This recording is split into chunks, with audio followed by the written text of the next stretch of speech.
Information. It's everywhere.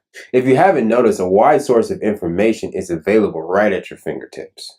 With the use of the internet, suddenly everyone is a professional researcher, and there's nothing wrong with that.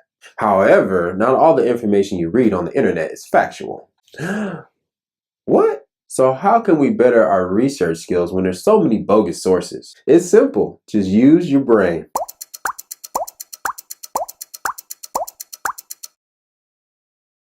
A huge benefit of living in this time period is that we literally have answers whenever we want them. The drawback is that there is so much information that it's hard to know the difference between fact and opinion. So let me tell you my strategy on how to find sound information when doing research. I should note that I am mainly talking about researching health and body related topics, but I'm sure this tactic can be useful for researching any topic. Get ready to use your brain. First is understanding basic science or facts. This is key because there's so much information out there that just flat out ignores basic science. By basic science, I'm referring to the fundamental things that the scientific community has agreed on.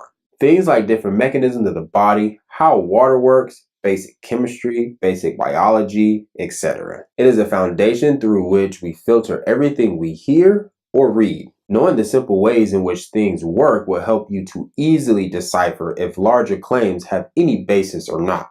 For example, if you're researching a claim and this claim is referring to a specific basic science, but the claim in the basic science contradicts, then you can determine the claim to be faulty. But let's face it, many of us don't really know basic science. In this case, that basic science we run into should become our new topic of research. For example, if the claim is referring to this basic science and you aren't sure how this basic science really works, you should now apply the brain research strategy to understand the basic science before moving on with the claim. Next is references. Ever heard of the phrase, consider the source? It's actually pretty wise advice because there's so many sources of information out there. If we believed everything we hear, we would be super confused. You can find a ton of information for or against just about any topic under the sun. But not every source is created equal. Here is my list of types of sources that I am more inclined to trust. Number 1 is research studies. A quick Google search of your topic plus PubMed will get you started in learning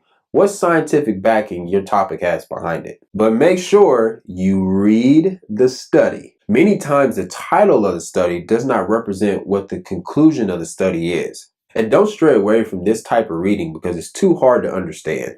Look up words you don't know and hang in there. Also try to consider the number of studies a topic has backing it. This can be a way to determine the legitimacy and influence of a topic. 2 is academic sources, like Harvard Health, etc. Number 3 is medical resources, like the Mayo Clinic. Number 4 is governmental or non-governmental health agencies, like the WHO or the National Institute of Health. Number 5 is articles that source their information, especially those who include links to those sources so that you can review. Look at those sources. That is what they are there for. Sometimes the linked sources don't actually match up with the information that is presented, so verify them. So obviously these sources are completely capable of getting it wrong. But the important part is that they are held at a higher standard for what they publish. These sources might actually face backlash if what they put out is not scientifically founded. So you can be somewhat sure that what they say has been thoroughly examined before being published. Now for my list of references you may want to be skeptical of. Social media.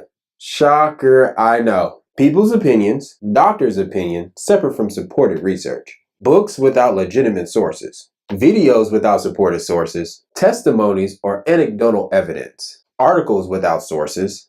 Documentaries without supporting sources. A company's website or social media site. Remember, they are selling a product, so including sources should be their first priority to gain the trust of their customers. I am also more likely to be suspicious of in-house or independent studies done by companies as well. Don't be afraid to ask someone for their sources. If they're basing their facts off of real science, they will always be happy to provide sources because it helps their credibility. Speaking of asking, the next step is to ask why. In research, you should question everything. Asking the right questions is the best way to get the right answers. Asking questions about what you read and learn not only help you gain a deeper understanding of the topic, but it can give you a better perspective on the topic as a whole. Having questions is a good way to not get caught up in the emotion of the presenter. Sometimes the people we hear information from are so convincing that it's hard not to believe them. People can be very passionate about things, even if those things are not backed by any valid evidence.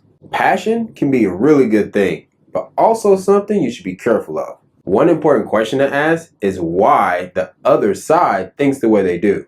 For example, while researching a topic which I agree with, I learn a group of people do not agree with the topic. My next step is to research the topic from the group of people to verify if they have any basis for their conclusions. This is called looking at things from another perspective or angle, which brings us to the next step: include angles. Just because one aspect of the topic you're researching checks out with science doesn't mean the entire claim will. You should try to look at every aspect while researching and try to think outside the box. The truth can be complicated, and most of the time, the inaccuracies are hidden deep within seemingly solid information. For example, I'm researching about a product that is said to have a certain effect because of a certain ingredient. The ingredient has legitimate science behind it and checks out with basic science. However, upon further research, the product does not have a sufficient amount of that ingredient to produce the effect. So then you can conclude that that product is not a sufficient way to obtain the effect of the ingredient.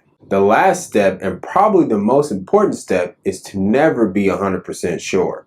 Because there are so many angles and so many questions and so many sources, it's hard to ever be completely confident on an opinion. Always keep an open mind and willingness to learn more about a topic. In fact, the way to know if you're correct about something is trying to figure out if you're wrong. Be aware of your biases, which tempts you to only look for information that supports what you want to believe. Not only is this step important for evaluating your own personal opinions, but it is also a good reference for the research that you are doing. When researching something about health, the body, and science, legitimate authorities on these topics should not be using absolutes. Saying things like cure, 100%, proven, always, never should be red flags when doing research. Obviously, common sense comes into play here. Now you might be thinking, well, geez, that's a lot of work just for some research. You see, that's the point. This is what it takes to really know the ins and outs of what you're looking for. And even with all of that, the last point is still not to ever be 100% sure on what you're researching. Once you start diving into this level of research, you really learn that the more you know, the more you realize how much you don't know. So in this age of opinions, it might be wise for all of us to take a step back and use our brains. Do you find this strategy helpful? Be sure to let us know in the comments, and don't forget to subscribe. If you are enjoying H2 Minutes and want to see it continue, please support us through our Patreon account. And that's your dose of H2 and a whole bunch of 2 minutes.